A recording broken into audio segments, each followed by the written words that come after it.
ce même jour, Jésus dit à ses disciples : « Passons de l'autre côté du lac. » Ils quittèrent donc la foule. Les disciples emmenèrent Jésus dans la barque où il se trouvait encore. D'autres barques l'accompagnaient. Frères et sœurs, embarquement immédiat. Jésus nous invite à le suivre, à faire une grande traversée. Mais qu'allons-nous traverser ? La mer de Galilée, qui n'en est pas une, ou la Méditerranée, depuis l'Afrique jusqu'à l'Europe, terre de liberté et de prospérité? Traverserons-nous plutôt une mer? Ou bien un désert? Une épreuve? Une maladie? Un deuil? Un conflit? Traverserons-nous la mort? À moins que ce ne soit la vie. Je vous invite à la prière. Seigneur notre Dieu, comme tes disciples, tu nous invites à te suivre pour passer de l'autre côté. C'est toi qui nous accueilles ce matin. C'est toi qui nous rassembles et nous donnes ta grâce et ta paix. Par ton esprit, malgré nos doutes, nos souffrances ou notre confort difficile à quitter, puissions-nous entendre, par ton Fils Jésus, en ta parole, une invitation à la confiance, à l'espérance, au déplacement. Amen. Et nous chantons « Viens, Esprit de sainteté ».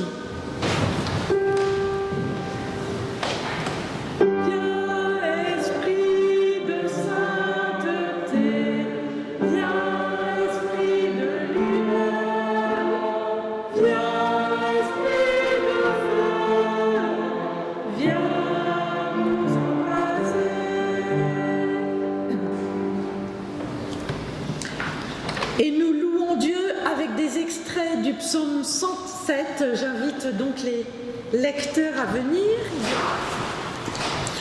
Louez le Seigneur car il est bon, car son amour dure toujours. Voici ce que disent ceux que le Seigneur a libérés, qu'il a rachetés des griffes de l'adversaire et qu'il a rassemblés de toutes les contrées, de l'Est et de l'Ouest, du Nord et du Midi. Certains erraient dans le désert sur un chemin de solitude sans trouver de lieu habité. Ils mouraient de faim et de soif. La vie les abandonnait. Dans leur malheur, ils crièrent vers le Seigneur et il les délivra de leur détresse.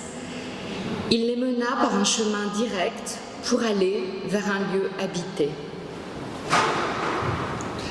Qu'il loue le Seigneur pour sa bonté, pour ses actions extraordinaires en faveur des humains, car il a donné à boire à l'assoiffé, il a comblé de bien l'affamé. D'autres, misérables prisonniers enchaînés, habitaient dans un lieu obscur et ténébreux. Ils avaient été rebelles aux paroles de Dieu. Ils avaient méprisé les conseils du Très-Haut. Il les accabla sous le poids de la peine, ils trébuchèrent et personne ne les secourut. Dans leur malheur, ils crièrent vers le Seigneur et il les sauva de leur détresse. Il les fit sortir de l'obscurité et des ténèbres et il rompit les liens de leur détention. Qu'il loue le Seigneur pour sa bonté, pour ses actions extraordinaires en faveur des humains, car il a fracassé les portes de bronze, il a brisé les verrous de fer. D'autres s'étaient embarqués sur des navires pour exercer leur métier en pleine mer. Ceux-là ont vu de quoi le Seigneur est capable, ses actions extraordinaires en haute mer. D'une parole, il déclencha un vent de tempête qui souleva les vagues. Leur bateau était projeté vers les cieux. Puis ils dévalaient dans le creux, eux-mêmes étaient pris par l'épouvante, pris de vertige et titubants comme des gens ivres. Tout leur savoir-faire était tenu en échec. Dans leur malheur, ils crièrent vers le Seigneur, et il les fit sortir de leur détresse. Il changea l'ouragan en brise légère, les vagues s'apaisèrent. Ils se réjouirent du calme revenu, Dieu les conduisit à bon port. Qu'ils louent le Seigneur pour sa bonté, pour ses actions extraordinaires en faveur des humains, qu'ils proclament sa grandeur dans l'assemblée du peuple, qu'ils l'acclament dans le conseil des anciens. Si quelqu'un est sage, qu'il tienne compte de ses faits, qu'il comprenne que le Seigneur est bon.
Soyez donc tous les bienvenus, vous qui êtes venus pour cette traversée, vous aussi qui nous regardez de loin ou en différé, pour une traversée aussi. Nous sommes tous ensemble dans le même bateau.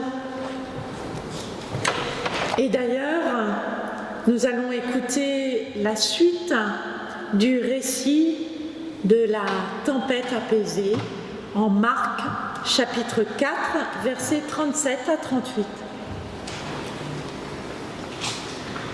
Et voilà qu'un vent violent se mit à souffler.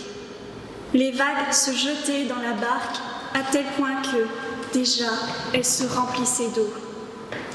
Jésus dormait sur un coussin à l'arrière du bateau. Ses disciples le réveillent et lui disent « Maître, nous allons mourir. Cela ne te fait-il rien ?»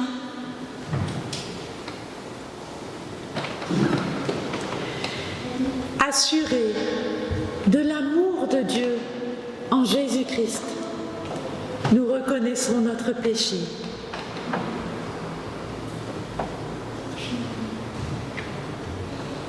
Seigneur, tu nous invites à passer sur l'autre rive, à prendre le chemin de la rencontre avec soi-même, la rencontre avec l'autre,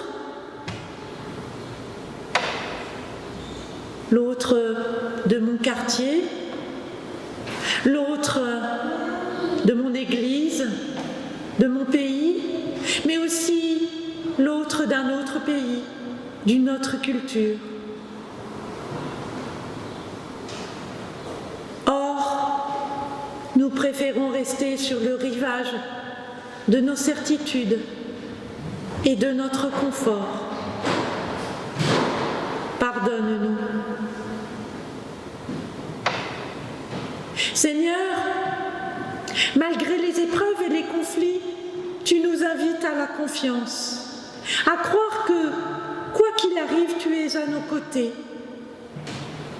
Mais nous nous laissons envahir par la panique et réagissons par l'intolérance, le rejet et la violence. Pardonne-nous.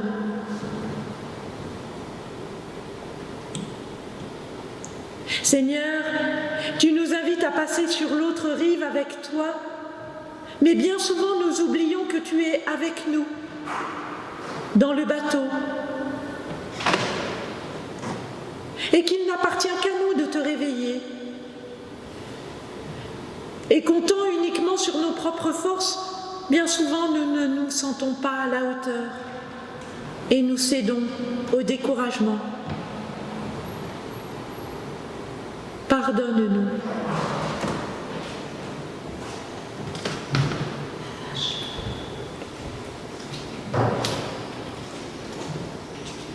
Jésus, réveillé, menaça le vent et dit au lac : « Silence, tais-toi !» Alors le vent tomba et il y eut un grand calme. Frères et sœurs, Christ nous aime tels que nous sommes, inconditionnellement. Lui qui a traversé notre humanité, qui a traversé la faiblesse, la souffrance et la mort. Il nous invite à nous réconcilier avec notre humanité fragile, infiniment dépendante. Que Dieu nous mette au cœur l'assurance de son pardon et qu'il nous accorde la compassion dont nous avons besoin pour nous-mêmes et pour les autres. C'est lui qui nous relève et nous le signifions en nous levant pour écouter cette exhortation du patriarche Athénagoras. Il faut mener la guerre la plus dure contre soi-même. Il faut arriver à se désarmer. J'ai mené cette guerre pendant des années. Elle a été terrible. Mais maintenant, je suis désarmée. Je n'ai plus peur de rien, car l'amour chasse la peur. Je suis désarmée de la volonté d'avoir raison, de me justifier en disqualifiant les autres. Je ne suis plus sur mes gardes, jalousement crispée sur mes richesses. J'accueille et je partage. Je ne tiens pas particulièrement à mes idées, à mes projets, si l'on m'en présente de meilleurs, ou plutôt non pas meilleurs, mais bons. J'accepte, sans regret. J'ai renoncé au comparatif. Ce qui est bon, vrai, réel, est toujours pour moi le meilleur. C'est pourquoi je n'ai plus peur. Quand on n'a plus rien, on n'a plus peur. Si l'on se désarme, si l'on se dépossède, si l'on s'ouvre au Dieu, homme, qui fait toutes choses nouvelles, alors lui efface le mauvais passé et nous rend un temps neuf où tout est possible. Amen.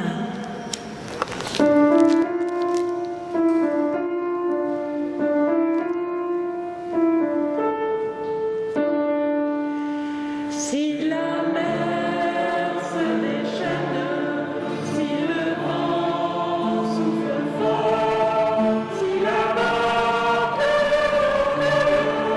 dérape de la mort,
Je vous invite à la prière.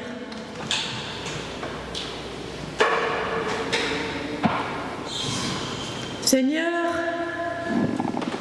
donne-nous ton esprit quand nous cherchons sans trouver, quand nous écoutons sans entendre, quand nous peinons sans récolter. Donne-nous ton esprit, alors la tempête s'apaisera en nous-mêmes et nous entendrons ta parole et nous nous ouvrirons à la voix de nos frères et de nos sœurs. Nous trouverons et nous serons trouvés. Amen. Voilà, frères et sœurs, dans les textes proposés pour aujourd'hui, il y avait donc ce texte qui relate la tempête apaisée et qui ponctue toute la liturgie de ce culte. Il y a aussi une lecture en Job, quelques versets dans le livre de Job. Et puis, du coup, j'ai voulu continuer sur l'idée de la traversée.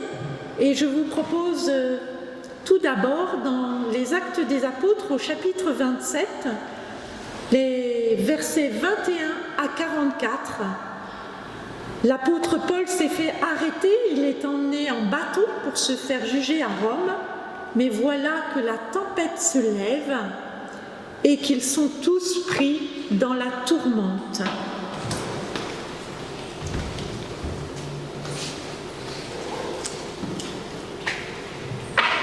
Ceux qui étaient à bord n'avaient rien mangé depuis longtemps. Alors Paul, debout devant eux, leur dit : « Vous auriez dû m'écouter, mes amis, et ne pas quitter la Crète. Nous aurions ainsi évité ces dommages et ces pertes. Mais maintenant, je vous invite à prendre courage, car aucun de vous ne perdra la vie. Le bateau seul sera perdu. » Cette nuit, en effet, un ange de Dieu à qui j'appartiens et que je sers s'est approché de moi et m'a dit : « N'aie pas peur, Paul. Il faut que tu comparaisses devant l'empereur. Et Dieu, dans sa bonté pour toi, t'accorde la vie de toutes les personnes qui naviguent avec toi. Courage donc, mes amis, car j'ai confiance en Dieu. Il en sera comme il m'a dit. Nous devons échouer sur la côte du Nil. » C'était la 14e nuit, que la tempête nous emportait sur la mer Méditerranée. Vers minuit, les marins eurent l'impression que nous approchions d'une terre. Ils lancèrent une sonde et trouvèrent que l'eau était profonde de 37 mètres. Un peu plus loin, ils lancèrent de nouveau la sonde et trouvèrent 28 mètres de profondeur. Ils craignaient que notre bateau ne heurte des rochers. C'est pourquoi ils jetèrent 4 ancres à l'arrière et attendirent avec impatience la venue du jour. Cependant, les marins cherchaient à s'échapper du navire. Ils firent descendre à l'eau le canot de sauvetage et prétendirent qu'ils voulaient fixer les ancres à l'avant du bateau. Paul dit à l'officier romain et aux soldats, « Si ces gens ne restent pas sur le bateau, vous ne pouvez pas être sauvés. » Alors, les soldats coupèrent les cordes qui retenaient le canot et le laissèrent filer. Avant la venue du jour, Paul les invita tous à prendre de la nourriture en disant « Voici aujourd'hui 14 jours que dure votre attente angoissée et que vous restez sans rien manger.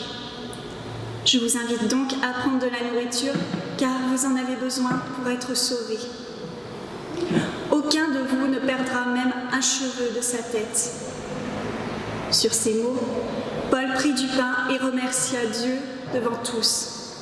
Puis il le partagea et se mit à manger. Tous reprirent courage et mangèrent aussi. Nous étions sur le bateau, 276 personnes en tout. Quand chacun eut mangé à sa faim, on jeta le blé à la mer pour alléger le bateau. Lorsque le jour parut, les marins ne reconnurent pas la terre, mais ils aperçurent une baie avec une plage, et ils décidèrent d'y faire aborder le bateau si c'était possible. Ils détachèrent les ancres et les laissèrent partir dans la mer. Ils délièrent en même temps les attaches des gouvernails. Puis ils hissèrent une voile à l'avant du bateau pour que le vent le pousse, et ils se dirigèrent vers la plage. Mais ils arrivèrent contre un banc de sable où le bateau resta pris. La partie avant du bateau était enfoncée dans le sable et ne pouvait pas bouger, tandis que la partie arrière était brisée par la violence des vagues. Les soldats voulaient tuer les prisonniers afin qu'aucun d'eux ne s'échappe à la nage. Mais l'officier romain qui était décidé à sauver Paul les empêcha d'exécuter leur projet. Il ordonna à ceux qui savaient nager de sauter à l'eau, les premiers, pour gagner la terre. Les autres les suivaient en se tenant à des planches, ou à ceux qui nageaient depuis le bateau. Et c'est ainsi que tous parvinrent à terre sains et saufs. Le second texte est dans Job, au verset 11. Le papyrus ne grandit pas, sinon dans un marais, le roseau ne pousse pas, sinon dans l'eau.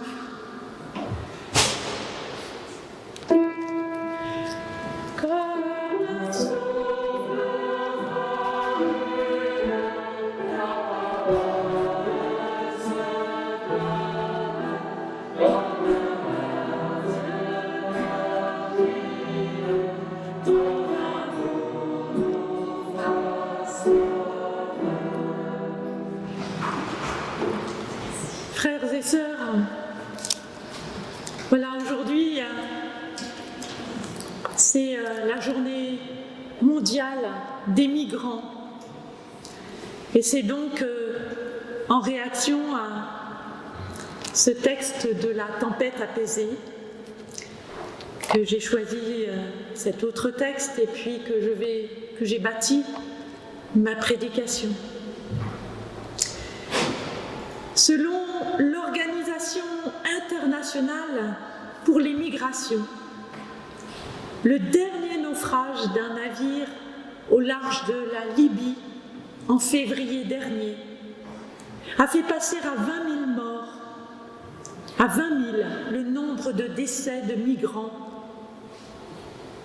en Méditerranée. Aucun de vous ne périra, mais seulement le bateau a assuré l'ange de Dieu à Paul. Aucun de vous ne périra, mais combien de personnes décédées en mer Méditerranée, fuyant la violence, la persécution, la misère, la faim ont péri, là ou sur les routes de l'exil.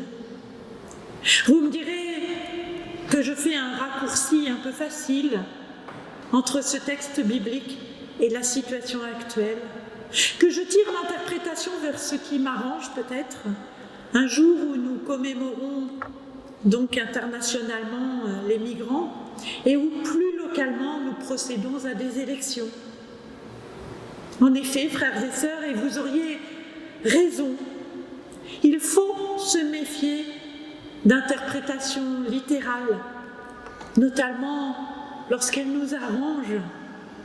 Et en même temps, je ne peux m'empêcher de lire ce texte en résonance avec d'autres passages bibliques, comme une invitation à réfléchir à notre contexte actuel.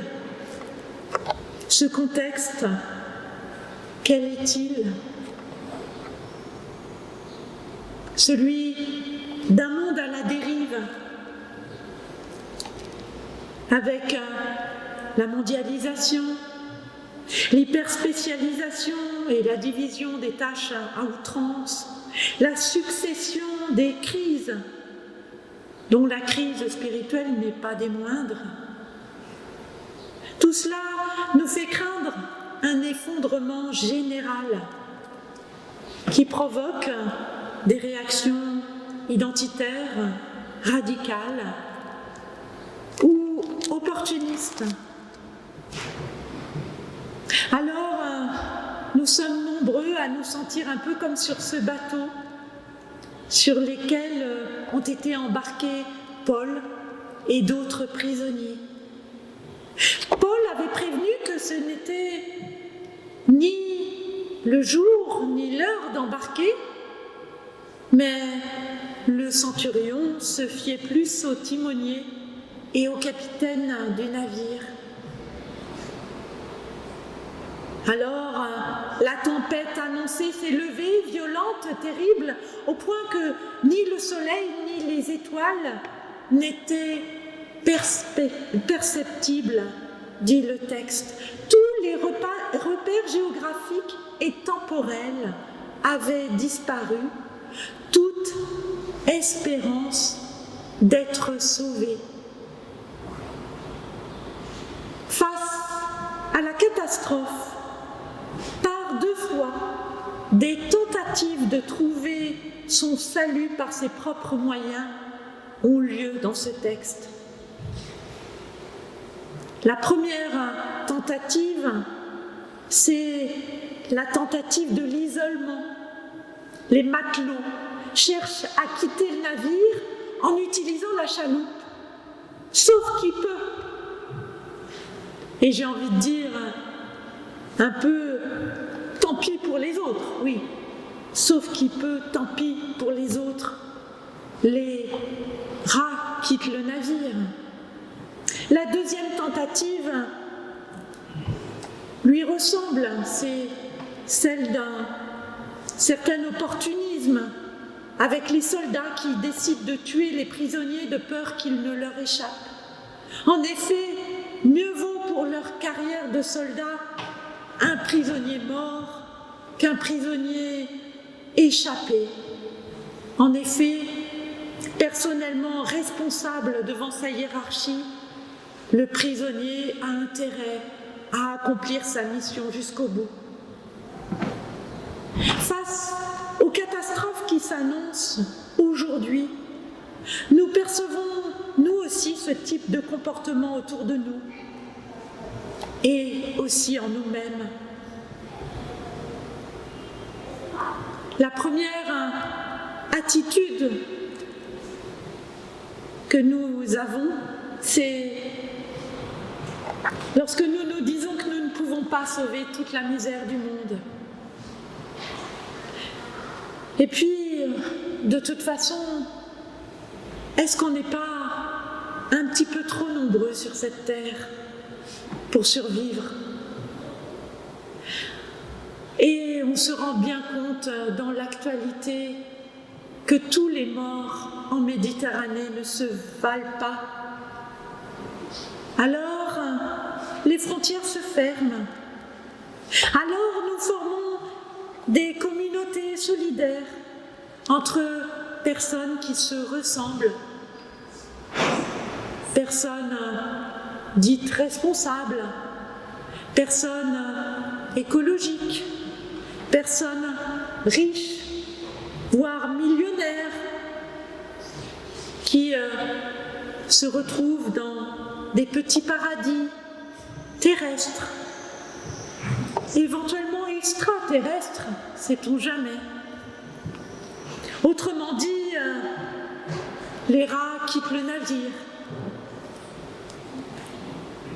Après nous, le déluge. La deuxième façon de vouloir se sauver, quelque part, c'est même d'en désespérer, en se disant que de toute façon nous sommes condamnés, alors autant profiter de tout ce qui nous est offert, avec une espèce d'aveuglement volontaire qui ressemblerait à un suicide, comme par exemple ces navires de pêche qui raclent le fond des océans, sans rien laisser pour les suivants, y compris eux-mêmes.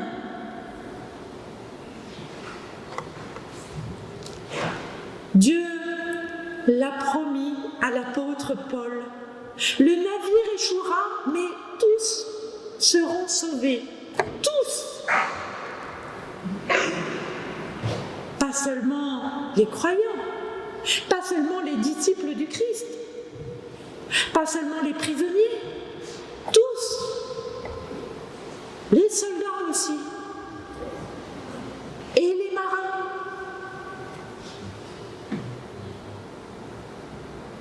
La condition, c'est le petit mot, tous. Alors tous doivent rester dans le bateau.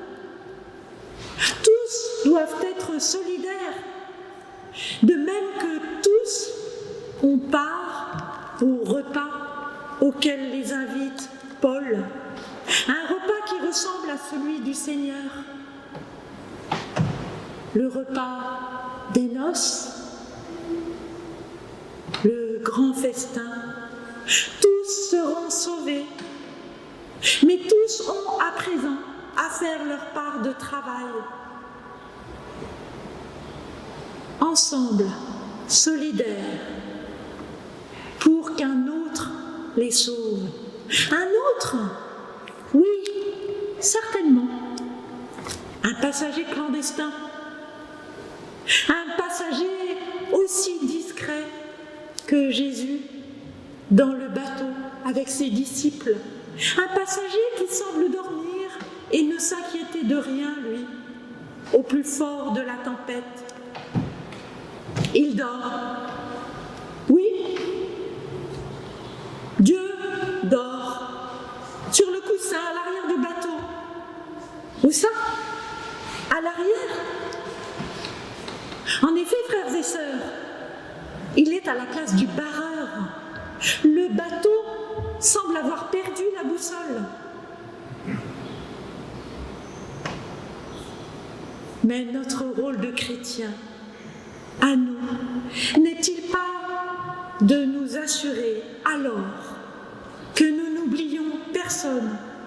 Un peu comme dans ce dessin que nous avons réalisé la semaine dernière avec les enfants de l'éveil et de l'école biblique. Il s'agit du bateau de l'église, c'est écrit en haut. Vous voyez, il y a un bateau et les enfants ont bien réfléchi à qui était le capitaine du navire. Alors vous le voyez à l'arrière, à la place du barreur, c'est le seul qui a le visage doré, c'est Jésus. À côté, il y a les amis de Jésus. Encore à côté, il y a nos parents, nos grands-parents. Et puis nos catéchètes. Et puis tout à la fin, il y a nous, les enfants. Et vous voyez, il y a des filets. Ce que vous ne voyez pas, c'est le bas du dessin, parce qu'il a été coupé. Mais dans le bas du dessin, il y a plein de petits bonshommes à la mer. Alors on pourrait dire, c'est pour aller pêcher tous les incroyants et les faire rentrer dans le bateau de force. C'est peut-être aussi pour les aider à monter avec nous dans le bateau. Oui, notre rôle de chrétien N'est-il pas de nous assurer que nous n'oublions personne? Notre deuxième rôle de chrétien est peut-être à la suite de Paul, de savoir interpeller les autorités face aux dangers qui s'annoncent. Et puis ensuite, lorsque le danger est là, de les interpeller pour éviter les exclusions. Enfin, notre troisième rôle de chrétien n'est-il pas aussi de réveiller Dieu par notre prière? Sachant que c'est bien à cette condition, à ces trois conditions, que nous serons sauvés. Nous assurer que nous n'oublions personne, interpeller les autorités et réveiller Dieu. Oui, comme sur ce bateau que les enfants ont dessiné. Jetons des filets pour que ceux qui se noient dans l'eau, dans les vagues qui les submergent puissent s'y accrocher. Et ensemble, frères et sœurs, larguons les amarres, passons sur l'autre rive et bravons la tempête avec Jésus comme capitaine, car nous croyons que rien, non, rien ne pourra jamais nous séparer de l'amour de Dieu. Amen.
À présent, je vais inviter deux personnes à donner leur témoignage. La première personne est Christelle Badi, qui est dans le réseau Esaïe et que j'invite maintenant.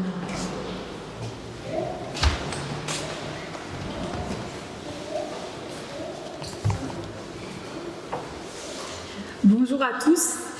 Je souhaitais aujourd'hui vous partager l'engagement qu'on a pris depuis bientôt 2 ans avec Patrick, mon compagnon, dans le cadre du réseau Esaïe, donc réseau d'accueil de jeunes ou moins jeunes, personnes migrantes, déboutées du droit d'asile ou en attente d'un titre de séjour et qui du coup n'ont pas de solution d'hébergement. S'ils ne sont pas dans le réseau Esaïe, ils sont à la rue ou en attente de logement d'urgence ou ce type de solutions qui n'en sont pas.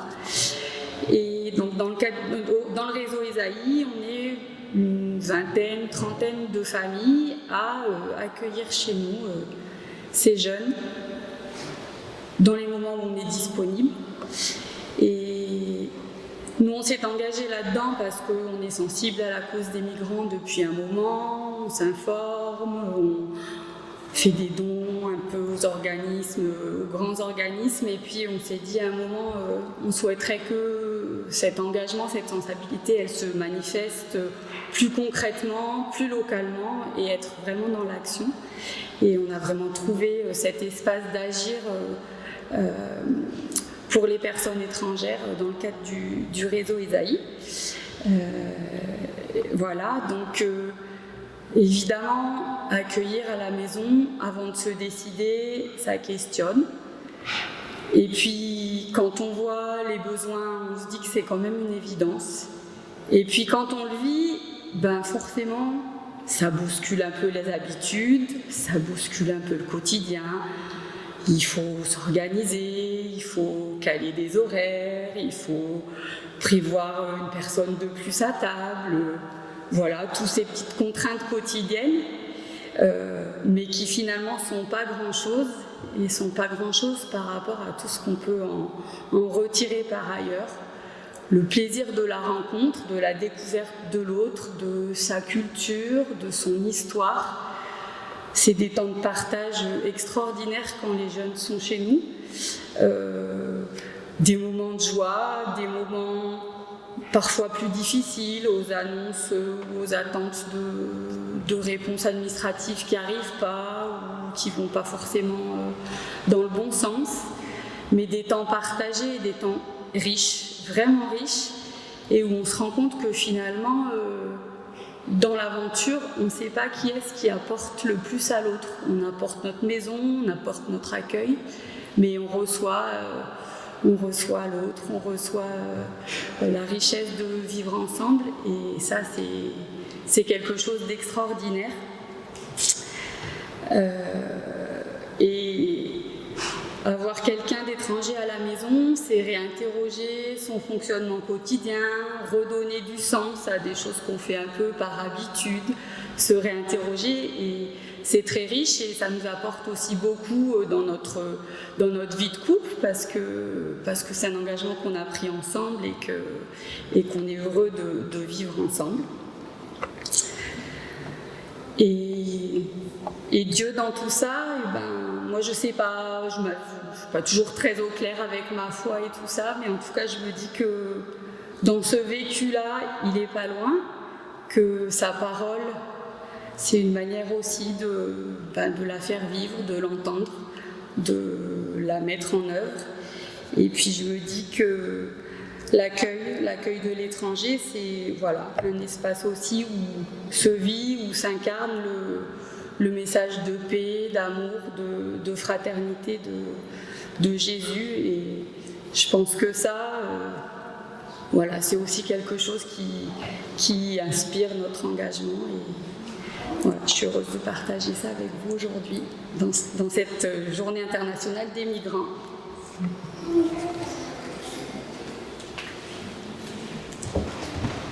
Merci Christelle. Eh bien, je vais maintenant appeler Serge Koudnami.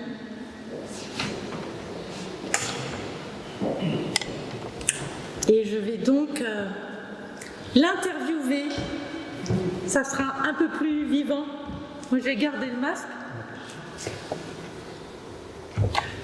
Alors Serge, est-ce que tu veux bien te présenter en quelques mots? Tu t'approches un peu du micro. Oui. Bonjour à tous. Je me nomme Koudnami Serge. Je viens du Togo.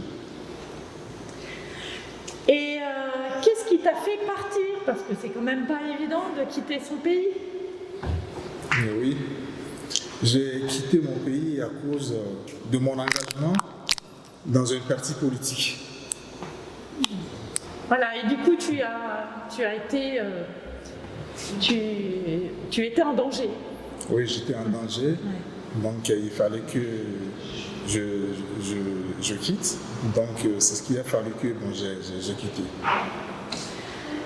Alors voilà, je sais que le voyage qui t'a fait venir jusqu'en Europe est particulièrement long et dangereux, que tu as survécu à des épreuves terribles, on ne va pas les rappeler ici, que tu as perdu des compagnons de voyage. Qu'est-ce qui t'a donné la force de tenir, d'aller jusqu'au bout? Au cours de mon voyage, ce n'était pas du tout facile. La prière, la foi, la patience, le courage, tout ça, ça m'a donné la force de surmonter de toutes les épreuves que j'avais rencontrées au cours de mon voyage. Et en plus, ce qui m'a encore marqué, en plus, c'est que j'avais rencontré un imam en cours de route. Et cet imam, vraiment, je ne sais même pas comment le dire, je ne sais pas si c'est le bon Dieu qui a représenté à cet imam. Et étant donné que c'est un pays musulman, et les chrétiens sont mal vus dans ce pays et mal accueillis. Mais bon, je n'étais pas le seul dans cette situation. Mais Dieu a touché vraiment le cœur à cet imam, que l'imam m'a accueilli pendant 1 mois chez lui. Je ne sais pas comment vraiment remercier à cet imam. Et puis on a partagé les choses ensemble. Si c'est que j'étais aussi musulman ou c'est pas quoi, hein. Le mot me manque de dire vraiment de dire ce que le musulman m'avait fait. Donc c'était pas du tout facile. Voilà. Et je remercie toujours le Seigneur avec la prière, la patience, le courage, la foi que j'ai. Et puis tout ça là, vraiment, ça m'a beaucoup aidé au cours de mon voyage.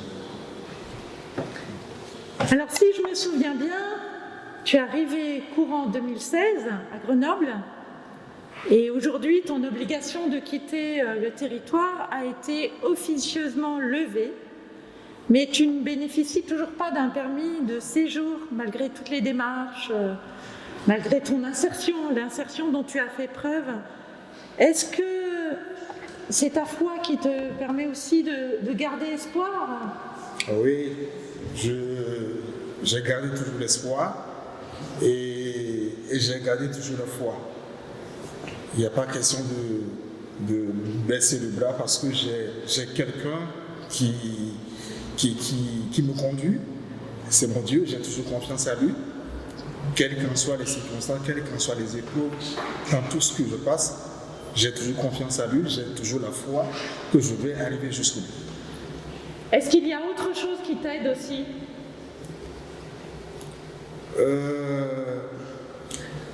Oui, ce qui m'aide le plus, je dirais, c'est la prière puis la confiance.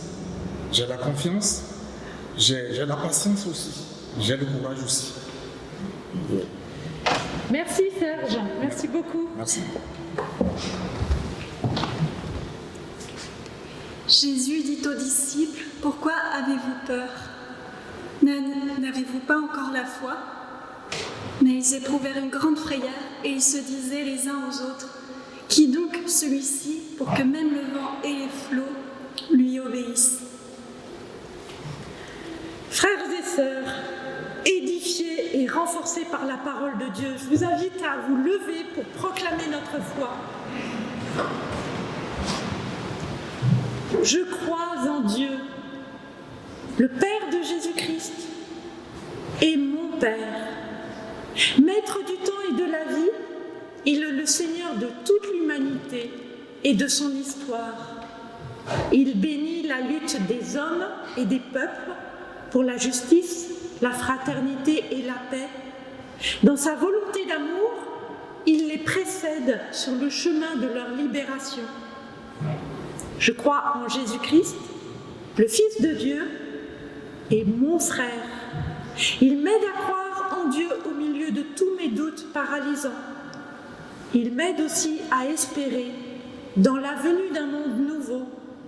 Et il m'invite à témoigner de son amour sans frontières, malgré toutes mes faiblesses. Il m'invite à œuvrer avec tous les assoiffés de paix pour un monde où chacun pourra enfin vivre dans la joie et la reconnaissance. Je crois en l'Esprit Saint qui est la présence efficace de Dieu et la parole vivante de Jésus-Christ dans notre monde et notre vie. Amen. Et je vous invite à chanter « Dieu, tu es ma force, ma consolation ».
C'est le moment de l'offrande.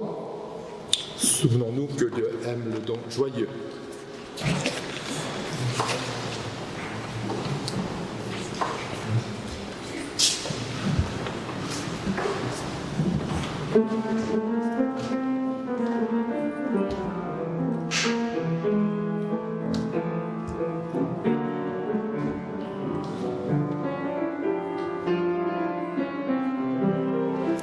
Voici ce qu'a écrit le père Michel Coiste. Tu peux changer le monde, tu peux le transformer de fond en comble. Rien ne sera fait si tu ne pries pas. En d'autres termes, rien ne sera fait si nous ne réveillons pas le Seigneur qui est endormi.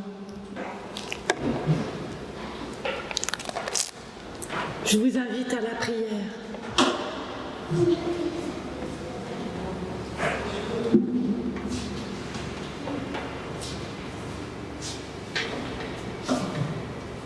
Nous venons à toi dans la prière, Seigneur, et nous nous souvenons de tous ceux qui sont morts sur le chemin de l'exil en Méditerranée ou ailleurs. Nous te présentons leurs familles en deuil, leurs compagnons, et nous pleurons devant la violence et la mort.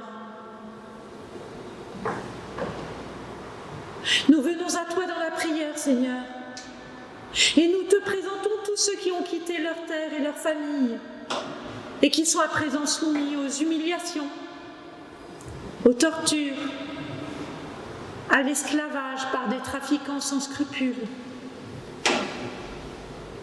Et nous pleurons devant la violence et la mort. Nous venons à toi dans la prière, Seigneur, et nous te présentons tous ceux qui sont parvenus à rejoindre des pays démocrates et prospères, mais qui sont en butte aux tracasseries administratives, policières, de voisinage. Nous te présentons tous ceux qui ne parviennent pas à trouver leur place dans notre société et qui cèdent au désespoir. Et nous pleurons devant la violence, la peur et le renfermement.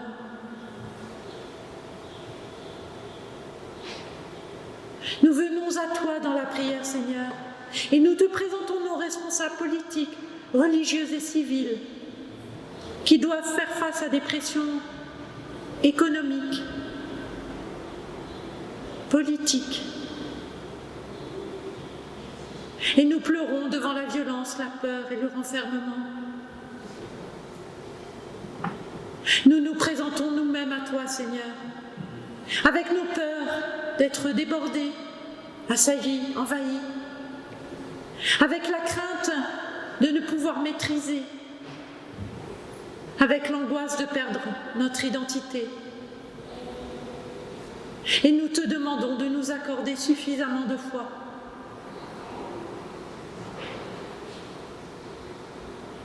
Nous nous réjouissons avec celles et ceux qui reprennent pied et qui ont des envies pour demain. Garde-nous accueillants à ceux et celles qui cherchent leur place dans notre monde. Préserve-nous de toute suffisance. Donne-nous plutôt de témoigner de la largesse du regard que tu poses sur chaque être humain, ce regard que nous accueillons lorsque nous te disons « Notre Père qui es aux cieux, que ton nom soit sanctifié, que ton règne vienne, que ta volonté soit faite sur la terre comme au ciel. Donne-nous aujourd'hui notre pain de ce jour. Pardonne-nous nos offenses, comme nous pardonnons aussi à ceux qui nous ont offensés. Et ne nous laisse pas entrer en tentation, mais délivre-nous du mal. Car c'est à toi qu'appartiennent le règne, la puissance et la gloire, pour les siècles des siècles. Amen. Je vous invite à chanter Fraternité.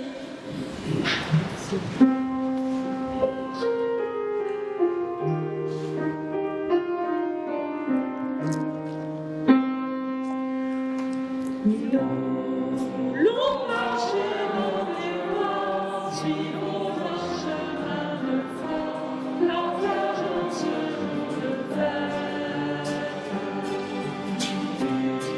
Parle de vérité, d'amour, de fraternité, d'une église réconciliée. Passons tournant de notre terre. Adieu la blessette prière. Lui qui a créé l'univers, la terre, les océans, les mers, poissons, oiseaux et mammifères. Dieu nous confia sa création. Prenez-en soin et soyez bons. Mais je ne vois plus qu'un désert, une menace nucléaire, mais qu'avons-nous fait de la terre? L'on marchait dans des bois, suivons un chemin de foi, partageons ce jour de fête. Parle de vérité, d'amour, de fraternité, d'une église réconciliée. Passons tournant des sœurs et frères,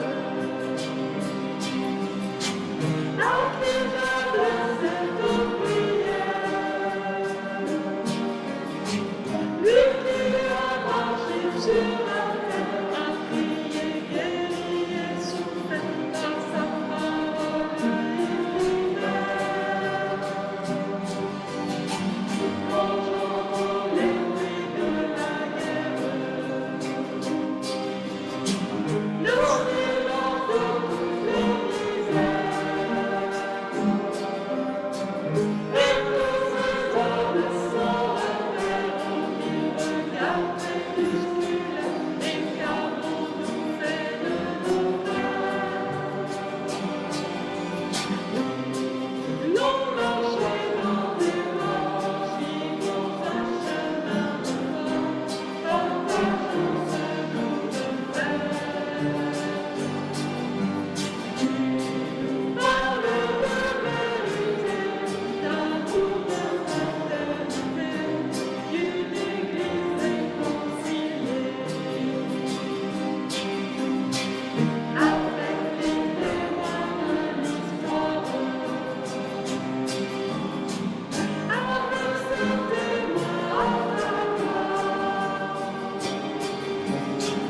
à Jérusalem nous délivre, la paix pour ordonner, témoins d'hier et d'aujourd'hui. Avec la foule des prophètes, jamais je dis pas le maître. Nous voulons à des sentinelles vivre de l'amour fraternel et rendre une église plus belle. L'on marchait dans des bois,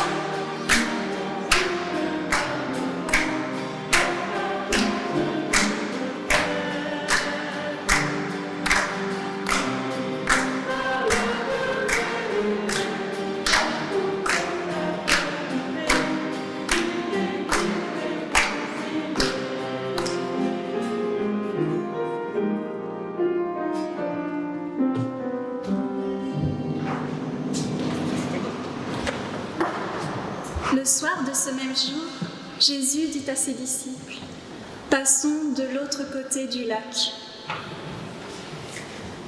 Frères et sœurs, si Dieu nous appelle à passer sur l'autre rive, ce n'est pas pour vivre confortablement et douillettement dans l'assurance de son amour et de son pardon. Il nous invite à quitter nos sécurités pour aller à la rencontre de l'autre.